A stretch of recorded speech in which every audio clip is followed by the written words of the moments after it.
Hello everyone, welcome to my channel my passion my hobby with Asha. आज हम एक बहुत ही सुंदर, बहुत ही ब्यूटीफुल, बहुत ही अमेजिंग प्लांट के बारे में बात करेंगे। इसे हम फाइकस इलास्टिका के नाम से भी जानते हैं और कॉमनली इसे हम रबड़ प्लांट के नाम से जानते हैं। रबड़ प्लांट, तो जैसा कि नाम से है, ये जो प्लांट है ये हम आउटडोर इंडोर दोनों तरह से ही ग्रो कर सकते हैं। और इसके जो लीफ होते हैं ये बड़े ही थिक होते हैं और बड़े इसमें एक तरह से ना वैक्स कोटिंग होती है।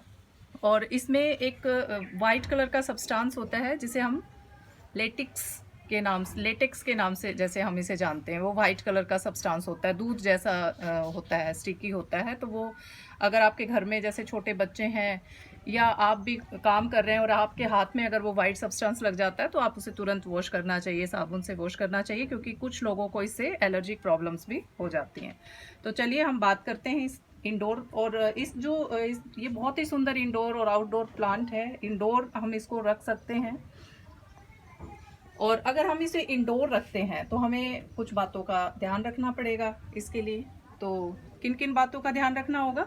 सबसे पहले तो हम इस प्लांट को वहाँ पे रखें जहाँ पे ब्राइट सनलाइट आती हो, मतलब जो धूप है वो शाइन जो है उसकी वो प्रॉपर इसको मिले। जैसे कि आप इसे अपने विंडो सिल पे रख सकते हैं जहाँ पे ब्राइट सनलाइट इसको मिलती रहे।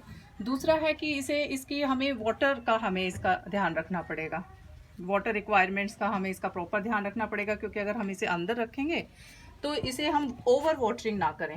ओवर वाटरिंग का है कि अगर हम इसे कंटिन्यू ओवर वाटरिंग करेंगे तो इससे क्या होगा कि इसके जो रूट्स हैं वो स्पॉइल हो जाएंगी, ख़राब हो जाएंगी और ये पौधा जो है वो डेड हो जाएगा। तो अगर हम इसे इंडोर रखते हैं तो हम वीक में एक बार या 10 दिन में एक बार हम इसे वाटर दे सकते हैं, या फिर हम इसको देखें कि इसका जो सॉइल है वो ऊपर से अगर प्रॉपर ड्राई हो गया है, सूख गया है, तो ही हम इसमें पानी दें, अदरवाइज हम इसे पानी ना दें। दूसरा, अगर हम इसे आउटडोर रखते हैं तो हमें इसे डायरेक्ट सनलाइट में नहीं रखना है, क्योंकि डायरेक्ट सनलाइट में अगर आप रखोगे तो ये बर्न होने लग जाता है, इसका जो लीव्स हैं वो जलने लग जाते हैं। जैसे देखिए इसका ये जो है, अगर आप इसे ऐसे रख देंगे तो इसके जो लीफ हैं बिल्कुल ऐसे जल जाएंगे या फिर ये ड्राई होके जो है वो गिरना शुरू हो जाएंगे और जो ये जो पौधा है उसकी जो खूबसूरती है वो ख़त्म हो जाएगी। इसके लिए सुबह शाम की हल्की धूप जो है इसके लिए सफिशेंट होती है। सुबह की लाइट या शाम की जो हल्की सनलाइट है वो इसके लिए सफिशेंट होती है। फिर हम अगर इसकी बात करते हैं सॉइल की, इसकी जो मिट्टी है, मिट्टी कैसी होनी चाहिए इसके लिए, तो सबसे पहले वही है जैसे सभी प्लांट्स के लिए जो इसकी सॉइल की जो रिक्वायरमेंट होती है, जो सॉइल है वो कैसी होनी चाहिए? वेल ड्रेन होनी चाहिए, मतलब कि इसमें पानी जो है वो स्टोर नहीं होना चाहिए। तो इसके लिए जो सॉइल मिक्सचर है जब हम इस प्लांट को लगाते हैं तो जो हम सॉयल मिक्सचर है वो किस तरह का बनाते हैं, तो उसमें आप गार्डन सॉयल एक हिस्सा रेत, एक हिस्सा वर्मी कंपोस्ट और एक हिस्सा आप इसमें कोकोपीट ले सकते हैं। कोकोपीट क्यों लेना है? क्योंकि कोकोपीट के अंदर जो वाटर है वो लंबे टाइम तक रिटेन रहता है, मतलब मॉइस्चर इसका बना रहता है। तो इससे इसको जो है इस पौधे को जो है वो पानी जो है वो मिलता रहता है। और अगर हम इसकी फर्टिलाइज़र की बात करें तो बहुत ज़्यादा फर्टिलाइज़र की इसमें ज़रूरत नहीं होती है, लेकिन जैसे मैंने आपको बताया कि जो इसका जो सॉयल ड्रेनेज है वो प्रॉपर होना चाहिए। जैसे अगर इसमें हम पानी डालते हैं तो जो पानी है वो नीचे से ऐसे बाहर आ जाता है। तो क्या होता है कि जब पानी जब बाहर आता है तो उसके साथ जो इसमें न्यूट्रिएंट्स होते हैं वो भी बाहर आ जाते हैं। तो उनको प्रॉपर मेंटेन करने के लिए हमें इसको फर्टिलाइज़र देने की ज़रूरत पड़ती है। तो उसको फर्टिलाइज़र हमने कैसे देना है? फर्टिलाइज़र हम इसको महीने में एक बार या 35-40 दिन में एक बार इसको हम एक मुट्ठी जो है कंपोस्ट या गोबर खाद हम इसमें डाल सकते हैं।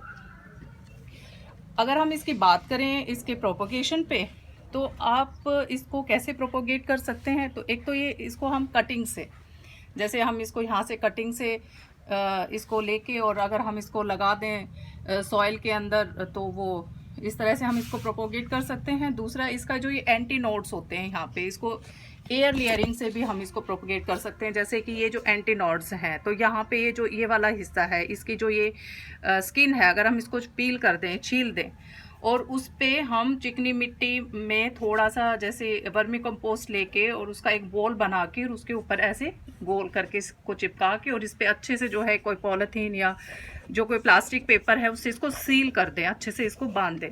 तो क्या होगा, थोड़े दिन के बाद जो है कि 1 मंथ या 25 to 30 डेज़ में जो है कुछ रूट्स आपको दिखाई देंगे। रूट्स जो है वो अपने आप निकलनी शुरू हो जाती हैं।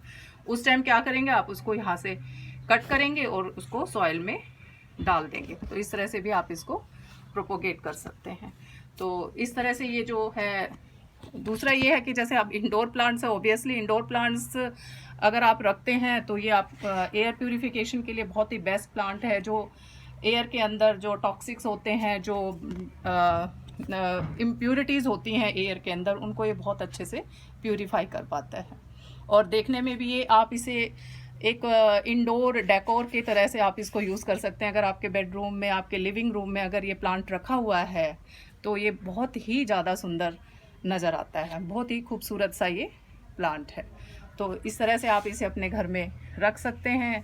थोड़ी सी देखभाल करनी है, ज़्यादा देखभाल की भी इसको ज़रूरत नहीं होती है, बस थोड़ा सा जिन बातों का आपको ध्यान रखना है, एक तो इसका वाटरिंग का ध्यान रखना है और एक इसकी सनलाइट का आपको ध्यान रखना है। तो चलिए फ्रेंड्स, अगर आपको मेरा ये वीडियो पसंद आए तो आप इसे सब्सक्राइब कीजिए, शेयर कीजिए, लाइक कीजिए। Thank you.